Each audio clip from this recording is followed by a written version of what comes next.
እግር ኳስ ባያችሁት ጊዜ እንደዚህ አይነት ታምር አይታችሁ አታውቁም። ይህ ልጅን አሰልጣኝ እንዲመታ ይፈልጋል። ሜዳ ውስጥ ያሉ ተጫዋቾች ሙሉ በሙሉ ደግሞ 10 ቁጥሩ እንዲመታ ይፈልጋሉ። የኛው ልጅ ኦማር ይባላል። ከአሰልጣኙ ጋር ሲያወራ ራሱ የ18 ቁጥሩ ገፍትሮ እሱን ወደ ኋላ እየመለሰው ነበር። ይህ ልጅ እንዲመታ ይፈልጋሉ። ሜዳ ውስጥ ያሉት ተጫዋቾች ሙሉ በሙሉ ያኛውን 15 ቁጥሩን ኦማርን አይችልም ብለው 10 ካልመታ እኛ እንሞታለን እያሉ ነው። አሰልጣኙ ደግሞ ኦማር ካልመታ እኔ ሞታለሁ ብሎ አሰልጣኙ ገራሚ ውሳኔ ይወስናል። ያኛው 10 ቁጥሩ ለመምታት ተዘጋጅቶ ካለቀ በኋላ የኛው ልጅ ይኸው አንተ አትችልም በቃ ተው እያለው ነው።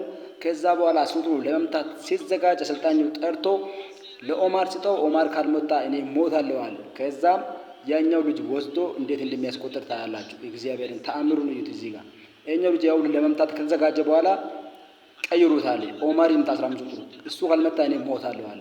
ይኸው ያኛው ልጅ እንዴት ትቀይራለህ ብሎ አሰልጣኙ ላይ በጣም ተናደደ። ከዛ በኋላ እዩት እዚህ ጋር ይሄ ልጅ እንዴት እንደሚያስቆጥር يلا عمر معك دعوات كل المصريين. عمر خد يسدد. الله على هدف. الله على هدف. الله يا እውነትም አላህ የሚያስብል ጎል አስቆጠረ። ከዛም እንደምታዩት ሜዳ ውስጥ ተአምር ተፈጠረ። ያው እንደምታዩት ከጫወታው መልስ ልጁ ሲጠየቅ ሰው እንደሚያስበው ቢሆን ኖሮ እስካሁን እኔ እግር ኳስ ተጫዋች ሆኜ ባልቀጠልኩ ነበረ።